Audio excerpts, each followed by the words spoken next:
जय हिंद साथियों। आज हम लोग भूगोल का पहला अध्याय विषय एवं अर्थ एवं विषय क्षेत्र के बारे में अध्ययन करेंगे और इस पर जो भी एमसीक्यू बनते हैं वह भी देखेंगे। और ये जो एमसीक्यू हैं वह लूसेंट की ऑब्जेक्टिव बुक से लिए गए हैं। तो पहला क्वेश्चन है, भूगोल का जनक किसे कहा जाता है? तो भूगोल का जनक जो है वह हिकेटियस को कहा जाता है। और अगर आपसे पूछा जाए कि वर्तमान भूगोल का जनक किसे कहा जाता है, तो वर्तमान भूगोल का जनक अलेक्जेंडर वॉन हाम्बोल्ट को कहा जाता है। और व्यवस्थित भूगोल का जनक इराटोस्थेनीज को कहा जाता है। भौतिक भूगोल का जनक किसे कहा जाता है? तो पोलिडोनियम को कहा जाता है। ठीक है, अब आगे देखते हैं भूगोल। अगला क्वेश्चन है, भूगोल एक अलग अध्ययन शास्त्र के रूप में स्थापित करने का श्रेय निम्न में से किस विद्वान को जाता है? तो यह इराटोस्थेनीज को जाता है। अगला क्वेश्चन, भूगोल के लिए ज्योग्राफी शब्द का प्रयोग सर्वप्रथम किसने किया था? तो भूगोल के लिए जो है ज्योग्राफी शब्द का प्रयोग सर्वप्रथम इराटोस्थेनीज ने किया था। अगला क्वेश्चन है, ज्योग्राफी के शाब्दिक अर्थ के आधार पर भूगोल की परिभाषा क्या है? तो भूगोल वह विज्ञान है जो पृथ्वी के धरातल का अध्ययन करता है, यानी कि ऑप्शन नंबर ए जो है वह सही हो जाएगा। और अगला क्वेश्चन है, भूगोल पृथ्वी को केंद्र मानकर अध्ययन करने वाला विज्ञान है, यह किसने कहा था? तो यह जो है वारेनियस ने जो है कहा था। और अगला क्वेश्चन, भूगोल भूतल का अध्ययन है, यह किसने कहा था? तो यह कथन जो है कांट का है। कांट ने कहा था भूगोल भूतल का अध्ययन है। अगला, भौगोलिक विचारधाराओं में नवनियतवादी की विचारधारा का प्रवर्तक कौन है? तो वह है, चार ऑप्शंस हैं, इसमें से ऑप्शन नंबर बी सही हो जाएगा। कौन है यह? ग्रिफ़िथ टेलर हैं।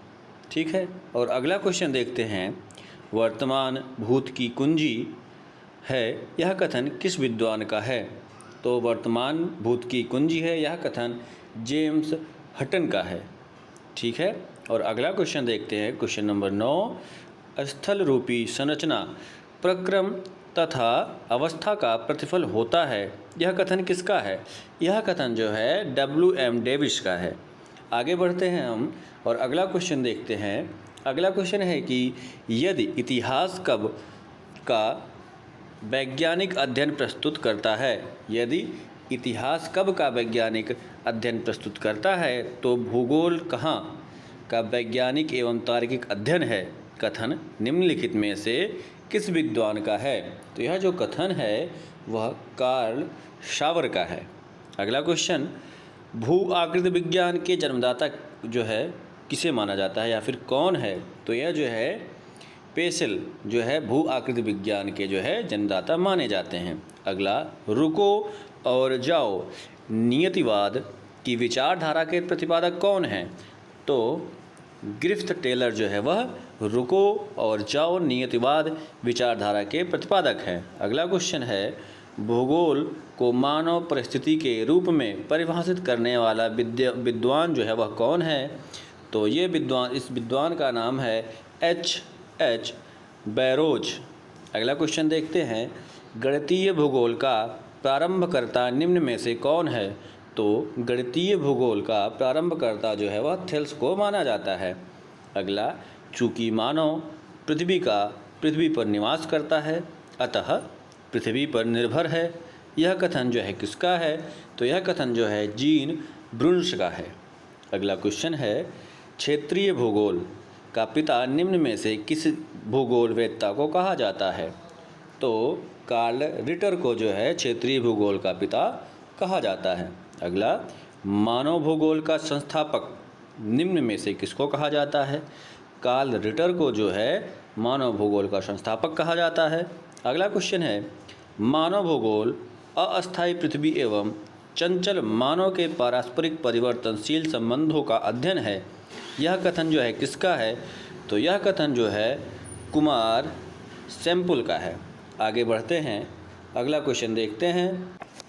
अगला जो क्वेश्चन है वह सौरमंडल से है, यानी कि इसका चैप्टर नंबर 2 पहला जो क्वेश्चन है वह है कि सौर प्रणाली की खोज किसने की थी। तो सौर प्रणाली की खोज जो है वह कोपरनिकस ने की थी। और अगला क्वेश्चन है सूर्य के चारों ओर घूमने वाले खगोलीय पिंड क्या कहलाते हैं। तो सूर्य के चारों ओर जो घूमने वाले खगोलीय पिंड होते हैं उन्हें हम ग्रह कहते हैं। और अगला क्वेश्चन है किसी ग्रह के चारों ओर परिक्रमा करने वाले छोटे आकाशीय पिंड को क्या कहते हैं। तो किसी ग्रह के चारों ओर जो परिक्रमा करने वाले छोटे आकाशीय पिंड होते हैं उन्हें हम उपग्रह कहते हैं। ग्रहों की गति का नियम किसने प्रतिपादित किया था। केपलर ने किया था। आगे बढ़ते हैं सौरमंडल में कुल कितने ग्रह हैं। तो सौरमंडल में कुल 8 ग्रह हैं। अगला क्वेश्चन देखते हैं। अगला क्वेश्चन है सूर्य से बढ़ती दूरी के अनुसार ग्रहों का निम्न में से कौन सा क्रम सही है। तो यह जो है सूर्य से बढ़ती दूरी, सूर्य के सबसे नज़दीक कौन सा ग्रह है। तो वह बुध है। बुध, शुक्र, पृथ्वी और मंगल। ठीक है। और अगला क्वेश्चन देखते हैं पृथ्वी से बढ़ती दूरी के अनुसार ग्रहों का निम्न में से कौन सा क्रम सही है। तो ऑप्शन नंबर बी शुक्र, सबसे नज़दीक शुक्र, फिर मंगल, फिर बुध और फिर बृहस्पति। यानी कि पृथ्वी के सबसे नज़दीक ग्रह कौन सा है, शुक्र है और सबसे दूर बृहस्पति है। और सूर्य के सबसे नज़दीक बुध और सबसे दूर मंगल। अगला क्वेश्चन देखते हैं। अगला क्वेश्चन है आकार के अनुसार सौरमंडल के ग्रहों का अवरोही क्रम क्या है। तो सबसे बड़ा जो है कौन सा ग्रह है, बृहस्पति, फिर शनि, अरुण, वरुण, पृथ्वी, शुक्र, मंगल एवं बुध। अगला क्वेश्चन है निम्नलिखित में से कौन सौरमंडल का भाग नहीं है। तो निहारिका जो है यह सौरमंडल का भाग नहीं है। आगे बढ़ते हैं। अगला क्वेश्चन है सूर्य के चारों ओर चक्कर लगाते ग्रह का वेग क्या होता है। तो यह वेग अधिकतम होता है जब सूर्य के समीप होता है। जब सूर्य के समीप होते हैं तो वह अधिकतम होते हैं। अगला अंतरिक्ष में कुल कितने तारामंडल हैं। तो अंतरिक्ष में कुल 89 जो है वह तारामंडल हैं। अगला क्वेश्चन है निक्स ओलंपिया कोलंबस पर्वत किस ग्रह पर स्थित है। तो यह जो है मंगल ग्रह पर स्थित है। अगला है पार्थिव ग्रहों की संख्या कितनी है। तो यह पार्थिव ग्रहों की संख्या जो है वह 4 है। पार्थिव को ही हम आंतरिक ग्रह यानी कि इनर प्लैनेट कहते हैं। और ये 4 ग्रह कौन कौन से हैं। पहला तो बुध है, दूसरा शुक्र है, तीसरा पृथ्वी है एवं चौथा मंगल है। ठीक है। इनको पार्थिव ग्रह इसलिए हम कहते हैं क्योंकि ये पृथ्वी के जो है सदृश में होते हैं, सदृश में होते हैं, इसलिए हम इन्हें पार्थिव ग्रह कहते हैं। अगला क्वेश्चन देखते हैं निम्नलिखित में से कौन सा एक पार्थिव ग्रह नहीं है। ठीक है। तो मैंने आपको 4 बता दिए थे। कौन कौन से नाम बताए थे मैंने आपको। तो बुध, शुक्र, मंगल एवं पृथ्वी। तो शनि जो है वह पार्थिव ग्रह नहीं है। आगे बढ़ते हैं वाह्य ग्रह या बृहस्पति सदृश ग्रहों की संख्या कितनी है। तो यह जो है 4 है। ठीक है। अगला क्वेश्चन बृहस्पति जो है वह सदृश ग्रहों में सम्मिलित नहीं है। बृहस्पति सदृश ग्रहों में सम्मिलित नहीं है। कौन, मंगल। ठीक है। अगला क्वेश्चन देखते हैं तो कौन कौन से ग्रह सम्मिलित हैं। तो आपके यह शनि, अरुण और वरुण। आगे बढ़ते हैं निम्नलिखित में से किन 2 ग्रहों को छोड़कर शेष सभी ग्रह सूर्य के चारों ओर वामावर्त घूमते हैं। तो यह जो है शुक्र और अरुण जो है इनको छोड़कर और सारे के सारे ग्रह जो है सूर्य के चारों ओर वामावर्त में घूमते हैं। अगला क्वेश्चन देखते हैं सौरमंडल का जन्मदाता किसे कहा जाता है। तो सौरमंडल का जन्मदाता जो है वह सूर्य को कहा जाता है। अगला क्वेश्चन है ब्रह्मांड में विस्फोटी तारा कहलाती है क्या। तो वह जो है अभिनव तारा जो है वह ब्रह्मांड में विस्फोटी तारा कहलाती है। आगे बढ़ते हैं और अगला क्वेश्चन देखते हैं कि वैज्ञानिक जिन्होंने सर्वप्रथम खोज की पृथ्वी सूर्य के चारों ओर घूमती है कौन थे। तो वह कोपरनिकस थे। ठीक है।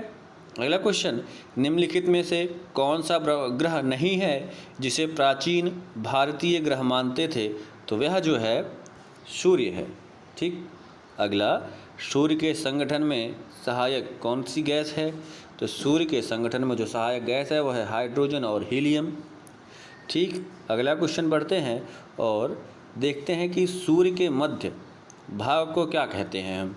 तो सूर्य का जो मध्य भाग होता है उसे हम प्रकाश मंडल कहते हैं। और अगला क्वेश्चन, सूर्य के ऊपर के भाग को क्या कहा जाता है? तो सूर्य का जो ऊपरी भाग होता है उसे हम वर्णमंडल कहते हैं। और अगला क्वेश्चन है, सूर्य सदैव जो है पूर्व से निकलता है क्योंकि पृथ्वी पश्चिम से पूर्व की ओर घूमती है।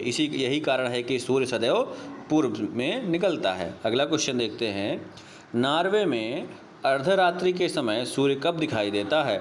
तो नॉर्वे में जो है सूर्य अर्धरात्रि के समय 21 जून को दिखाई देता है। अगला क्वेश्चन है, एक ग्रह की अपने कक्ष में सूर्य से अधिकतम दूरी को क्या कहा जाता है?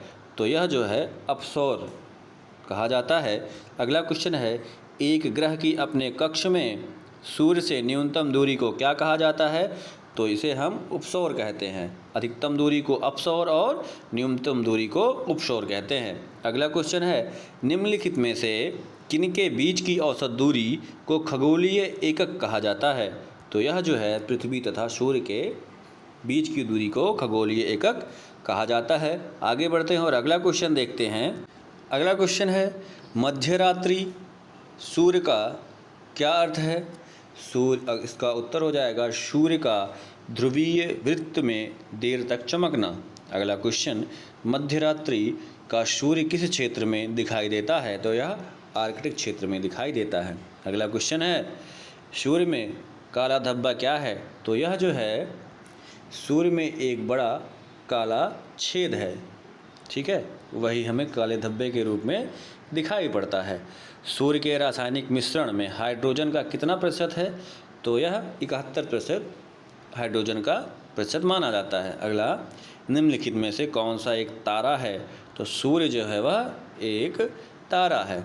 अगला क्वेश्चन, सौर पृष्ठ पर लगभग कितना जो है तापमान होता है? तो सौर की जो पृष्ठ होती है उस पर जो है 6000 डिग्री सेंटीग्रेड का तापमान होता है।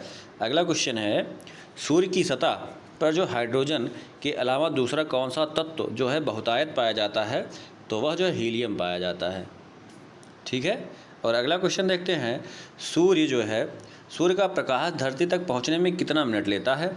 तो वह जो मिनट लेता है वह 8.3 जो है मिनट में पहुंच जाता है। 8 मिनट 3 सेकंड में जो है पृथ्वी पर सूर्य का प्रकाश पहुंच जाता है। अगला क्वेश्चन है, सूर्य के सबसे पास कौन सा ग्रह है? तो सूर्य के पास जो सबसे नज़दीकी ग्रह है वह है बुध। ठीक है। और इस वीडियो को जो है आप लोग अपने दोस्तों के बीच शेयर करिए। और अगर आप लोगों को कुछ इस वीडियो में गलती दिखे या फिर तो आप लोग कमेंट करिए। इससे हमें पता चले कि हम कुछ अपने आप को मोटिवेट करें या अपने आप को सही करें कि हमने इसमें क्या चीज़ गलत बताया या फिर पढ़ाने का सही तरीका ऐसा होना चाहिए। ठीक है। अगला क्वेश्चन देखते हैं। अगला क्वेश्चन है, बुध नक्षत्र में एक वर्ष में दिनों की संख्या कितनी होती है? तो यह जो है 88 होती है, 88। ठीक है। अगला क्वेश्चन, किस ग्रह में चंद्रमा की तरह कलाएं होती हैं? किस में होती हैं? बुध में होती हैं। अगला क्वेश्चन देखते हैं, निम्नलिखित में से कौन से ग्रहों के चारों ओर घूमने वाले उपग्रह नहीं हैं? बुध और शुक्र। ठीक है। अगला क्वेश्चन, निम्नलिखित में से कौन सा ग्रह सूर्य का चक्कर सबसे कम समय में लगाता है? तो यह जो है बुध लगाता है। कितने दिनों में लगा लेता है? 88 दिनों में लगा लेता है। अगला क्वेश्चन देखते हैं, सबसे तीव्र जो है गति से सूर्य का चक्कर लगाने वाला ग्रह कौन सा है? बुध है। अगला क्वेश्चन, निम्नलिखित में से किस ग्रह पर परिभ्रमण गति सबसे अधिक होती है? तो यह जो है बुध पर होती है। अगला क्वेश्चन देखते हैं, निम्नलिखित में से किस ग्रह का अक्षीय जो झुकाव होता है वह सबसे अधिक होता है? किसका होता है? यह भी बुध का ही होता है। अगला क्वेश्चन, चंद्रमा के सदृश दिखाई देने वाला ग्रह कौन सा है? यह भी बुध ही है। अगला क्वेश्चन देखते हैं, सौरमंडल का कौन सा ग्रह लगभग पृथ्वी जितना बड़ा है? तो वह शुक्र है।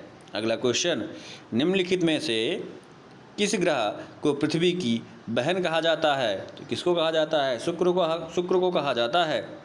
अगला क्वेश्चन, किस ग्रह को शाम का तारा कहा जाता है? शुक्र को कहा जाता है। अगला, सबसे चमकीला ग्रह कौन सा है? तो सबसे जो चमकीला ग्रह है वह शुक्र है। और अगला क्वेश्चन है, और इस वीडियो का अंतिम क्वेश्चन है, सूर्य तथा पृथ्वी के निकटतम ग्रह क्रमशः कौन से हैं? तो यह बुध है और शुक्र। सूर्य तथा पृथ्वी के निकटतम जो सबसे निकटतम ग्रह है वह बुध और शुक्र है। वीडियो अगर आप लोग को अच्छा लगा हो तो please like, share and subscribe करना ना भूलें, और अपने दोस्तों में इसको शेयर करें, जिससे अगर वो जानकारी चाहते हैं तो उनको जानकारी मिलेगी, अगर वो कॉम्पिटिटिव एग्जाम दे रहे हैं तो उनको इससे हेल्प मिलेगी। धन्यवाद।